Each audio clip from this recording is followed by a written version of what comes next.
ಯಾರ ಪರವೂ ಅಲ್ಲ, ಯಾರ ವಿರುದ್ಧವೂ ಅಲ್ಲ. ಸಾಯಂಕಾಲ ಎಕ್ಸ್‌ಪ್ರೆಸ್, ಇದು ಜನಪರ. ಇದೊಂದು ಬಹಳ ದೊಡ್ಡ ಆಘಾತಕಾರಿ ಸುದ್ದಿ.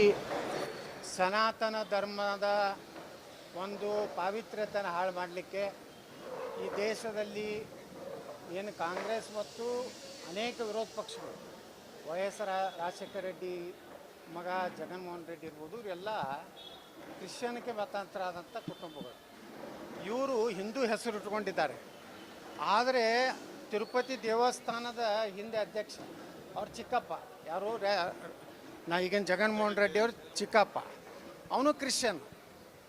ಯಾವುದೇ ಹಿಂದೂ ಧರ್ಮದ ಧಾರ್ಮಿಕ ಸಂಸ್ಥೆಗಳಲ್ಲಿ ಹಿಂದೂಗಳೇ ಅಧ್ಯಕ್ಷರಾಗಬೇಕು ಅಂದರೆ ಅದು ಪಾವಿತ್ರ್ಯತೆ ಉಳಿತದೆ. ಆದರೆ ಇವತ್ತು ಮೀನಿನ ಒಂದು ಏನು ಎಣ್ಣೆ, ಹಂದಿ ಮತ್ತು ಗೋಮದ ಕೊಬ್ಬು ಮಿಶ್ರಣ ಮಾಡೋದ್ರ ಮೂಲಕ ಇಡೀ ಹಿಂದೂ ಸಮಾಜಕ್ಕೆ ಒಂದು ದೊಡ್ಡ ಆಘಾತ ಆಗಿದೆ. ಇದನ್ನು ಇಷ್ಟಕ್ಕೆ ಬಿಡಬಾರ್ದು. ಈಗಾಗಲೇ ಕೇಂದ್ರ ಆರೋಗ್ಯ ಮಂತ್ರಿಗಳು ಸಹಿತ ಅದರ ವರದಿಯನ್ನು ಕೇಳಿದ್ದಾರೆ. ಇದನ್ನು ನಾನು ಆಗ್ರಹ ಮಾಡ್ತೀನಿ. ಇದರಲ್ಲಿ ಯಾರ್ಯಾರು ತಪ್ಪಿತಸ್ಥರಿದ್ದಾರೆ, ಯಾರು ತಿರುಪತಿ ದೇವಸ್ಥಾನ ಮತ್ತು ಹಿಂದೂ ದೇವಸ್ಥಾನಗಳ ಪಾವಿತ್ರ್ಯತೆಯನ್ನು ಹಾಳು ಮಾಡಲಿಕ್ಕೆ ಕಾಣಿದ್ದಾರೆ, ಅವರಿಗೆ ಗಲ್ಲಿಗೇರಿಸುವಂಥ ಶಿಕ್ಷೆ ಆಗಬೇಕು. ಇಲ್ಲಾಂದರೆ ಏನಾಗಿದೆ, ಹಿಂದೂ ಧರ್ಮದ ಮೇಲೆ ಏನೇ ದಬ್ಬಾಳಿಕೆ ಮಾಡೋದು ನಡೀತೈತೆ ಅನ್ನೋಂಥ ಒಂದು ಭಯ ಇವತ್ತು ಯಾರಿಗೂ ಇಲ್ಲ. ಎಲ್ಲರೂ ಹಿಂದೂ ಧರ್ಮದ ಸನಾತನ ಧರ್ಮದ ಮೇಲೆ ಟೀಕೆ ಮಾಡಿದ್ರೆ ಯಾರೂ ಕೇಳೋರಿಲ್ಲ. ಹಿಂದೂ ಧಾರ್ಮಿಕ ಸಂಸ್ಥೆಗಳ ಮೇಲೆ ಇವತ್ತು ಎಲ್ಲ ಟ್ಯಾಕ್ಸ್ ಹಾಕ್ತಾರೆ. ಆ ಟ್ಯಾಕ್ಸ್ ಒಯ್ದು ಕ್ರಿಶ್ಚಿಯನ್ ಮಿಷನರಿಗಳಿಗೂ ವಕಫ್ ಆಸ್ತಿಗಳ ರಕ್ಷಣೆಗೆ ಇವತ್ತು ಉಪಯೋಗ ಮಾಡ್ತಾ ಇದ್ದಾರೆ. ಮತ್ತು ಧಾರ್ಮಿಕ ದತ್ತಿ ಇಲಾಖೆಯಲ್ಲಿ ಹಿಂದೂಯೇತರ ಯಾವುದೇ ನೌಕರದಾರ ಇರಬಾರ್ದು. ದೇವಸ್ಥಾನಗಳ ವ್ಯವಸ್ಥಾಪನಾ ಮಂಡಳಿಯಲ್ಲಾಗಲಿ ಅಲ್ಲಿ ನೌಕರದಾರಾಗಲಿ ಎಲ್ಲ ಸಮಸ್ತ ಹಿಂದೂಗಳೇ ಇರಬೇಕು. ಹಿಂದೂಗಳೇ ಇಲ್ಲಾರಂತ ಇದ್ರಂದ್ರೆ ಹಿಂದೂಯೇತರ ಯಾರ್ಯಾರು ಇದ್ರು ಅವ್ರನ್ನ ತೆಗೆದು ಹಾಕ್ಬೇಕು ಅನ್ನೋದು ಆಗ್ರಹ ನಾನು ರಾಜ್ಯ ಸರ್ಕಾರಕ್ಕೆ ಮಾಡ್ತೀನಿ.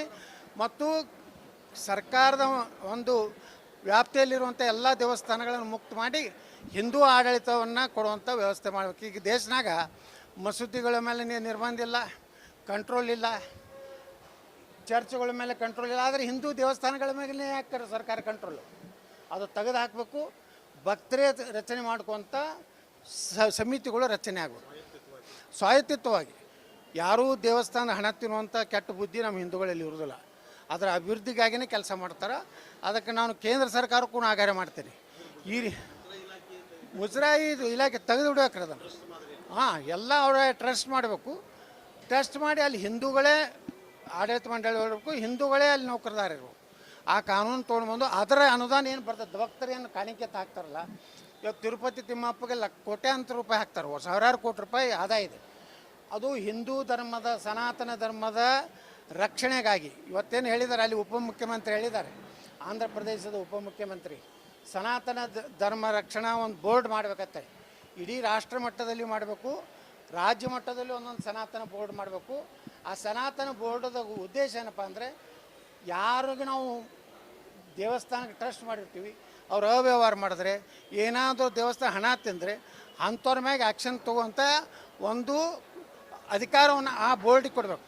ಆ ಬೋರ್ಡಿನಲ್ಲಿ ನಿವೃತ್ತ ಒಬ್ಬ ಸುಪ್ರೀಂ ಕೋರ್ಟ್ ಜಡ್ಜ್ ಈ ದೇಶದಲ್ಲಿ ಮಾಡಬೇಕು.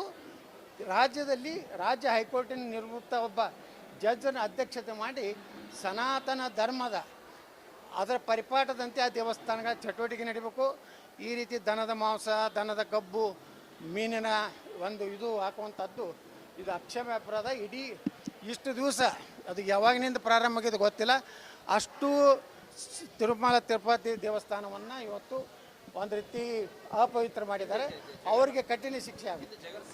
ಅವ್ರಿಗೆ ನೋಡ್ರಿ, ಅವರು ಅಲ್ಲಿ ಹೋಗಬಾರ್ದು. ಖರೆ ಅಂದರೆ ಹಿಂದೂಗಳ ಭಾವನೆಗಳಿಗೆ ಧಕ್ಕೆ ಆಗುವಂಥ ಕೆಲಸ ಮಾಡಬಾರ್ದು. ಒಂದು, ಯಾರು ಆಸ್ತಿಕರು ಇರ್ತಾರೋ ಅವ್ರಿಗೆ ಅಷ್ಟೇ ಪ್ರವೇಶ ಕೊಡಬೇಕು.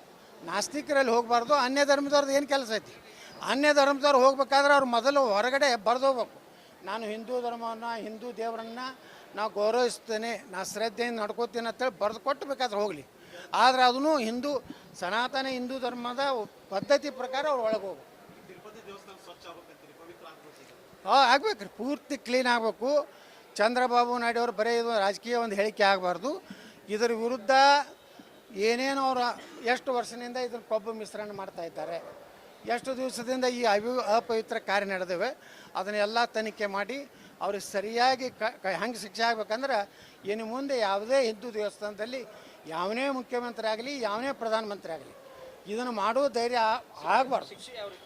ಆ ಗಲ್ಲಿಗೆ ಏರಿಸ್ಬೇಕು ಅವ್ರು. ಎಲ್ರಿ ಕೋಟ್ಯಾಂತರ ಜನರ ಬಾಯಿ ಒಳಗೆ ಬಿದ್ದಿದೆ ಇವತ್ತು. ಯಾವ ಗೋಗಳ ಒಂದು ಕೊಬ್ಬು, ಹಂದಿಗಳ ಕೊಬ್ಬು ಇವತ್ತು ನಮ್ಮ ಭಕ್ತರ ಮೇಲೆ ಬಿದ್ದಿದೆ ಅಂದರೆ ಅದು ಇದು ಅಲ್ಲ, ದೊಡ್ಡ ಪಾಪ. ಅದಕ್ಕೆ ಪಾಪಕ್ಕೆ ಶಿಕ್ಷೆ ಅಂದರೆ ಅವ್ರು ಗಲ್ಲಿಗೇರಿಸೋದು ಒಂದೇ ಶಿಕ್ಷೆ. ಯಾರ ಪರವೂ ಅಲ್ಲ, ಯಾರ ವಿರುದ್ಧವೂ ಅಲ್ಲ. ಸಾಯಂಕಾಲ ಎಕ್ಸ್‌ಪ್ರೆಸ್, ಇದು ಜನಪರ.